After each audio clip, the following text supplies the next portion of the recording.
നമസ്കാരം, ഞാൻ doctor Nisha എസ്തരൻ. Nisha's education ഹബിന്റെ പുതിയൊരു എപ്പിസോഡിലേക്ക് ഏവർക്കും സ്വാഗതം. 2-3 ദിവസങ്ങൾക്ക് മുന്നേ പത്രത്തിലെ പ്രധാന വാർത്തയായിരുന്നു അസിസ്റ്റന്റ് പ്രൊഫസർ പോസ്റ്റുകളിലേക്ക് അപ്ലൈ ചെയ്യാനായിട്ട് സെറ്റ് ഉള്ളവർക്കും സാധിക്കും എന്നുള്ളത്.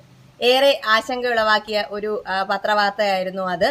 ഈ സെറ്റ് എന്ന് പറയുന്നത് നമ്മൾ കേരളത്തിൽ നടത്തപ്പെടുന്ന സ്റ്റേറ്റ് എലിജിബിലിറ്റി ടെസ്റ്റ് തന്നെയാണോ, അതോ തമിഴ്നാട് പോലുള്ള മറ്റുള്ള സംസ്ഥാനങ്ങളിൽ നടത്തപ്പെടുന്ന സ്റ്റേറ്റ് എലിജിബിലിറ്റി ടെസ്റ്റ്, അവരതിനെ സ്ലെറ്റ് എന്നാണ് പറയുന്നത്, അതാണോ, അതോ ഇനി കേരളത്തിൽ പ്രത്യേകമായിട്ട് നമ്മുടെ സെറ്റിനെ UGC അംഗീകരിച്ച നെറ്റിന് ഈക്വലന്റ് ആയിട്ടുള്ള സെറ്റ് ആക്കിയോ? ഇങ്ങനെ ഒത്തിരി കമന്റുകൾ ചാനലിൽ വന്നിരുന്നു.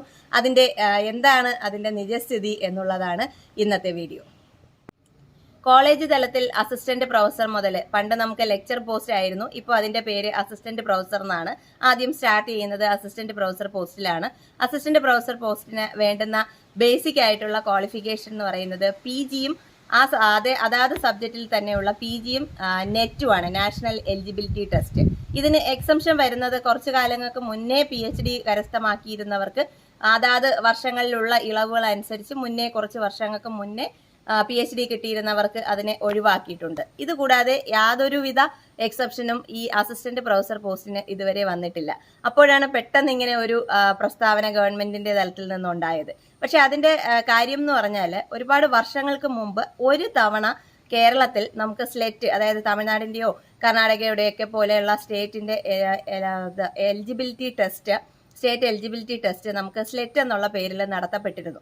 അത് എത്ര വർഷങ്ങൾക്ക് മുമ്പാണെന്നുള്ളത് എനിക്കും കൃത്യമായിട്ട് വർഷം അറിയത്തില്ല.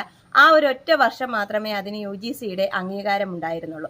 UGCയുടെ അംഗീകാരം വരുമ്പോൾ നമുക്ക് നെറ്റിന് ഈക്വലന്റ് ആയിട്ട് അത് കൺസിഡർ ചെയ്യാറുണ്ട്. തമിഴ്നാട് പോലുള്ള സംസ്ഥാനങ്ങളിലൊക്കെ തന്നെ നെറ്റിന് ഈക്വലന്റ് ആയിട്ട് തന്നെ അത് കൺസിഡർ ചെയ്യപ്പെടുന്നുണ്ട്. ആ ഒരു വർഷത്തേക്കുള്ള ആരൊക്കെയോ പാസ്സായവർക്ക് വേണ്ടിയിട്ടുള്ള ഒരു എക്സെപ്ഷൻ ആണ് ഇപ്പോൾ ഗവൺമെന്റിന്റെ ഭാഗത്ത് നിന്ന് ഉണ്ടായത് എന്നാണ് ആദ്യം പത്രങ്ങളിലൂടെ മനസ്സിലാക്കാൻ സാധിച്ചത്. ആ ഒരു വർഷത്തിൽ പാസ്സായവർക്ക് മാത്രമാണ് എക്സെപ്ഷൻ കിട്ടിയിരുന്നത്. ഇങ്ങനെ ഒരു കൺഫ്യൂഷൻ വന്നതുകൊണ്ട് തന്നെയാണ് ഹയർ സെക്കൻഡറി തലത്തിലേക്ക് നമ്മൾ യോഗ്യതയായി പരിഗണിക്കുന്ന സ്റ്റേറ്റ് എലിജിബിലിറ്റി ടെസ്റ്റ് ഉള്ളവർക്കും അസിസ്റ്റന്റ് പ്രൊഫസർ പോസ്റ്റ് അപ്ലൈ ചെയ്യാൻ പറ്റുമോ എന്നുള്ള കൺഫ്യൂഷൻ ഉണ്ടായതും. ആ ഒരു സാഹചര്യത്തിലാണ് ഗവൺമെന്റ് ആ പ്രസ്താവന ഇപ്പോൾ അതായത് ക്യാൻസൽ ചെയ്തുകൊണ്ടുള്ള ഓർഡർ വന്നിരിക്കുന്നത്. അങ്ങനെ ഒരു പ്രസ്താവന ഇറക്കിയത് കൺഫ്യൂഷൻ ഉണ്ടാക്കുന്നത് കൊണ്ട് അത് തിരുത്തുന്നു എന്നുള്ള തരത്തിലുള്ള നോട്ടിഫിക്കേഷൻ കഴിഞ്ഞ ദിവസം ഉണ്ടായിരുന്നു. അപ്പോൾ നമ്മൾ മനസ്സിലാക്കേണ്ടത്, സെറ്റ് അല്ലെങ്കിൽ സ്റ്റേറ്റ് എലിജിബിലിറ്റി ടെസ്റ്റിന് ഇപ്പോഴും ആ പഴയ വാലിഡിറ്റി മാത്രമേ ഉള്ളൂ. അതിന് നമുക്ക് അസിസ്റ്റന്റ് പ്രൊഫസർ പോസ്റ്റിലേക്ക് അപ്ലൈ ചെയ്യാൻ പറ്റുന്ന നെറ്റിന് ഇക്വലന്റ് ആയിട്ട് പരിഗണിച്ചിട്ടില്ല എന്ന് തന്നെയാണ്. ഒരിക്കലും അങ്ങനെ ഒരു സംഭവം നമ്മുടെ നാട്ടിൽ പോസിബിൾ അല്ല. കാരണം അത് ഇപ്പോൾ നമ്മുടെ സ്റ്റേറ്റ് നടത്തുന്ന സെറ്റ് എന്ന് പറയുന്ന എക്സാം UGCയുടെ അംഗീകാരം ഉള്ളതല്ല. അതായത് UGC തത്തുല്യമായിട്ട് നെറ്റിന് പരിഗണിക്കുന്ന ടെസ്റ്റ് അല്ല.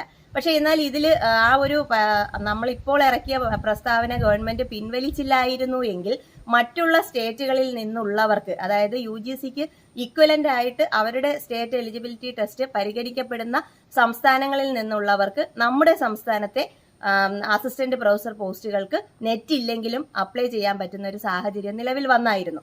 ആ ഒരു സാഹചര്യം കൊണ്ടായിരിക്കാം ഗവൺമെന്റ് ആ ഒരു ഉത്തരവിനെ വളരെ പെട്ടെന്ന് തന്നെ ഉദ്യോഗാർത്ഥികളുടെ അഭ്യർത്ഥന പ്രകാരം അതിനെ ക്യാൻസൽ ചെയ്തത് എന്ന് കരുതുന്നുണ്ട്. അപ്പൊ ഇനി ധൈര്യമായിട്ട് വീണ്ടും നിങ്ങൾക്ക് നെറ്റിന്റെ പഠനം തുടരാം. ആരെയും ചെറിയ നുണുക്കു വഴികളിലൂടെ നെറ്റിന് ഇക്വലന്റ് ആയിട്ട് പരിഗണിക്കുന്നില്ല.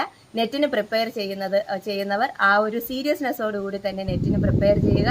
അസിസ്റ്റന്റ് പ്രൊഫസർ പോസ്റ്റിന് കേരളത്തിൽ നമുക്ക് അപ്ലൈ ചെയ്യണമെങ്കിൽ നെറ്റ് ഇക്വലന്റ് ആയി തന്നെ ഒന്നും പരിഗണിക്കാത്ത സാഹചര്യത്തിൽ നെറ്റ് മാത്രമേ പരിഗണിക്കപ്പെടുന്നുള്ളൂ. അതിനു വേണ്ടിയിട്ടുള്ള ശ്രമം തുടരുക. ഏവർക്കും നിഷാസ് എഡ്യൂക്കേഷൻ ഹബിന്റെ ആശംസകൾ.